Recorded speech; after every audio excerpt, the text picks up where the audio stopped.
Super Saravana ஸ்டோர்ஸ்ல சம்மருக்கு ஆடைகள் வாங்கும்போது அவுட்டோர் கேம்ஸ் ஃப்ரீ.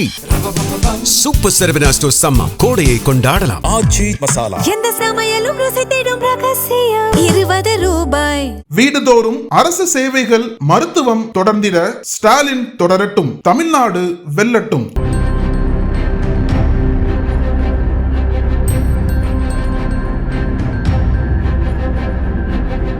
தமிழகத்தில் வரும் 23ஆம் தேதி சட்டமன்ற தேர்தலுக்கான வாக்குப்பதிவு நடைபெறவிருக்கிறது.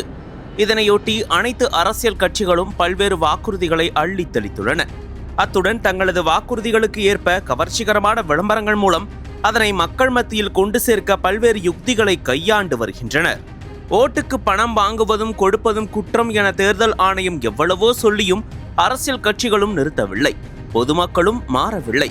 திமுக சார்பில் ரூபாய் 8000 மதிப்புள்ள கூப்பன் வழங்கப்படும் என்றும் அதனை மக்கள் பயன்படுத்தி அவர்கள் விரும்பிய பொருட்களை வாங்கிக் கொள்ளலாம் என்றும் வாக்குறுதி அளிக்கப்பட்டிருக்கிறது.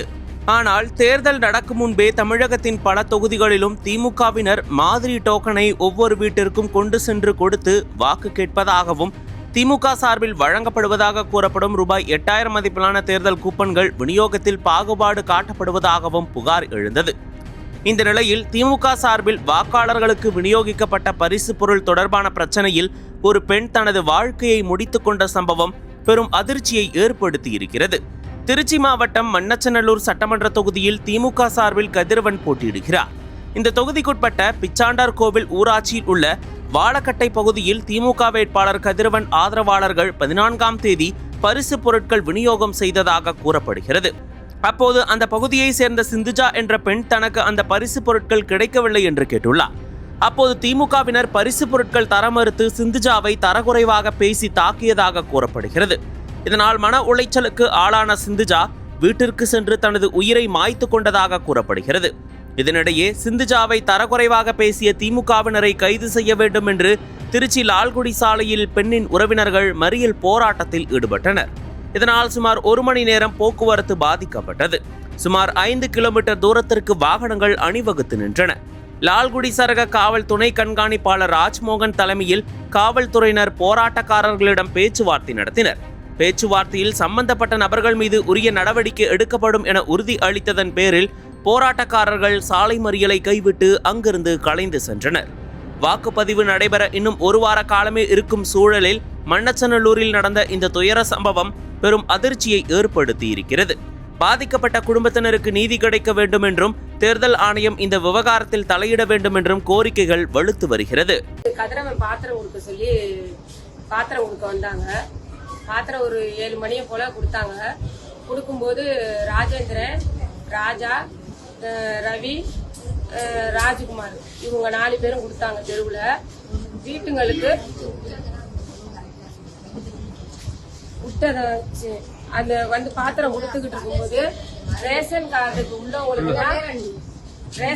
உள்ளவங்களுக்கு தான் பாத்திரம் அப்படின்னு சொல்லவும், எனக்கு ரேஷன் கார்டு இருக்கு, எனக்கு பாத்திரம் கொடுங்கன்னு கேட்டதுக்கு, உனக்கு நாங்க தர முடியாது, எங்க சொந்தக்காரங்க அங்காளி பங்காளிக்கு தான் தர முடியும், உனக்கு நான் தர முடியாது அப்படிங்கும்போது, ஏன் ரேஷன் கார்டு உள்ளவங்களுக்கு தானே தர சொன்னீங்க, இப்ப ஏன் தரலன்னு சொல்றீங்க அப்படின்னு சொல்லவும், போய் நீ ரேஷன் கார்டை எடுத்துக்கிட்டு வா, நான் தாரங்கவும், எனக்கு அப்படி பாத்திரம் வேண்டாம்னு சொல்லவும், எங்க இன்னொரு 2வது பொண்ணு கிட்ட கொடுத்து இந்த உங்க அக்கா பாத்திரத்தை வாங்கிக்கமா அப்படின்னு சொல்லி கொடுக்கவும் வாங்கிட்டு போயிருச்சு.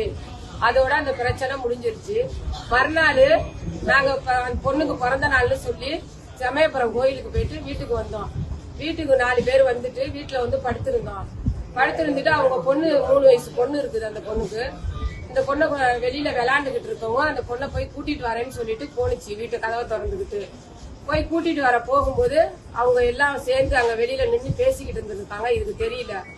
இந்த பொண்ணை கூட்டிகிட்டு வரும்போது அவங்க அந்த ராஜகுமாரோட அம்மா, ராஜாவோட பொண்டாட்டி, ரவியோட பொண்டாட்டி, ராஜேந்திர பொண்டாட்டி இவங்க எல்லாம் சேர்ந்து அந்த பொண்ணை மைத்த பிடிச்சி இழுக்கவும், ராஜகுமார் வந்து தகாத வார்த்தையெல்லாம் பேசி கெட்ட வார்த்தையாவே அந்த பொண்ணை வந்து சால் போட்டிருந்த டாப்பை பிடிச்சி இழுத்து அந்த பொண்ணை அடிக்கவும், கன்னத்துல அறையவும், பட்டுன்னு அந்த பொண்ணு என்னை வந்து ரோட்ல வந்து இப்படி அடிச்சிட்டேன்னு சொல்லி, நான் இனிமே உயிரோட நான் இருக்க மாட்டேன்னு சொல்லி வம்புழுத்து என் புருஷனை வந்து கேட்க சொல்றேன்னு சொல்லி பேசிக்கிட்டு இருந்துச்சு.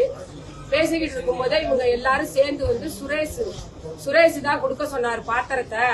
சுரேஷ் வந்து எங்க அண்ணன் வந்து கட்சியில இருக்காரு, அவர் வந்து என்ன வேணாலும் சாதிக்க முடியும், நீ பொம்பளை உன்னால எதுவும் சாதிக்க முடியாது அப்படின்னு சொல்லி சுரேஷ் இருக்காரு, நான் பாத்துக்கிறேன் எல்லாத்தையும் அப்படின்னு சொல்லி சுரேஷ் பேசினாரு. பேசி இவ்வளவு பேரு சேர்ந்து அந்த பொண்ணை அடிச்சு, இப்ப அந்த பொண்ணு அந்த ஒரு மன உளைச்சல்ல 3 வயசு பிள்ளைய விட்டுட்டு இறந்துருச்சு. இப்ப அந்த பிள்ளைக்கு நீங்க என்ன தக்க நடவடிக்கை எடுக்க முடியுமோ எடுங்க. அனல் பறக்கும் செய்திகளை அப்டேட் செய்து கொள்ள நக்கீரன் களத்தை இப்பவே சப்ஸ்கிரைப் பண்ணுங்க.